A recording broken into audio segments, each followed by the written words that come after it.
আৰু সময়মতে এই ষ্টেজটো পোৱাৰ কাৰণে মানকাছাৰবাসী ৰাইজৰ ফালৰ পৰা আমি গৰিমা বাইদেউক আমন্ত্ৰণ জনাম। তেখেতে নিজে আহি এই ষ্টেজটো উদ্বোধন কৰে, তাৰ বাবে আমি আয়োজন কৰি আছোঁ। মাত্ৰ একমাহ পিছতে আমি ইয়াৰ ব্যৱস্থা হাতত ল'ম। সকলোৱে সহযোগিতা বিচাৰিছোঁ।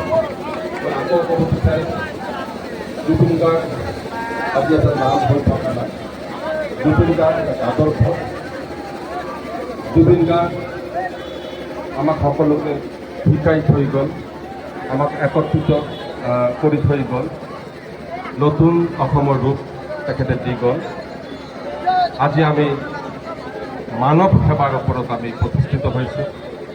তেখেতৰ শিল্পীৰাজি, তেখেতৰ কাম, মহান কামবিলাক আমি সদায় আমাৰ মনত ৰাখি তেখেতক আমি তেখেতৰ শিল্পীৰাজিৰ দ্বাৰা, তেখেতৰ সংগীতৰ দ্বাৰা আমি জীয়াই ৰাখিম।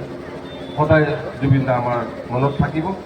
জুবিন দা এটা কথা কৈছে, জুবিন দা অসমৰ সকলো পৰিয়ালৰ সদস্য।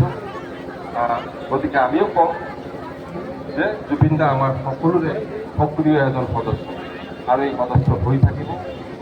আৰু জুবিন দা আমি যিমান দিন থাকিম, জীয়াই থাকিম, জুবিন দা আমাৰ মাজত থাকিব, আমাৰ মনত থাকিব। আৰু ইতিমধ্যে আপোনালোকে নিশ্চয় শুনিছে যে ছিংগাপুৰ চৰকাৰৰ মত পোষণ কৰিছে যে আমিও তদন্ত কৰিম, আমিও ন্যায় দিম। কাৰণ ছিংগাপুৰ ৰাইজেও এতিয়া বিচাৰিছে। গতিকে আজি 2 মিলিয়নৰ ওপৰত ভিউ গুচি গৈছে। আমি মিলিয়নৰ ওপৰত মিলিয়ন আমি ৰেকৰ্ড কৰিম। আমি জুবিন গাৰ্গৰ আমি তেখেতে যি অসম গঢ়ি থৈ গ'ল, যে ধাৰা স্থাপন কৰি গ'ল, এই ধাৰা আমি কিন্তু অব্যাহত ৰাখিম।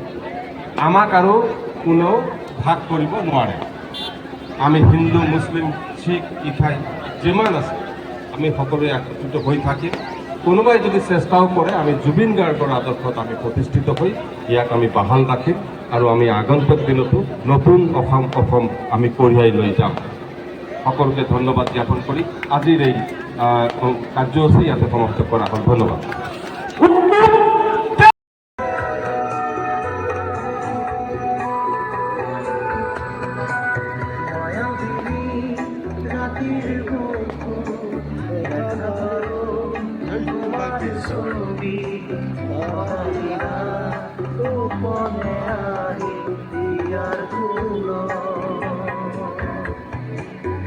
We never